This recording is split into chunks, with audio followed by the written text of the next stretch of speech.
Hi, this is Sherl Rose here at the Tipton County Museum, and this morning we're out here in the Pollinator and Herb Garden with a quick project for you that will help with the pollinators, especially this time of year when it's hot and dry. You can make a bee waterer or bee and butterfly waterer. Very, very simple, very cheap. Go to the store and you purchase a terracotta pot, any size, at least an 8-inch one.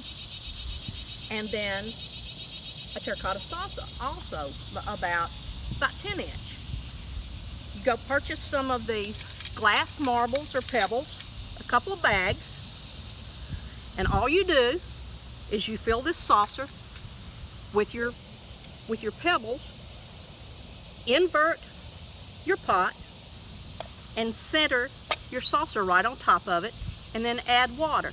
You don't want to put a whole lot of water in it, just enough so that it rises just to the tops of the marbles or the pebbles. And that way, the bees and the butterflies can get a drink of water without getting into a deep puddle and drowning. So, very easy, very cheap to make, and you'll help the pollinators. Come see us at the museum.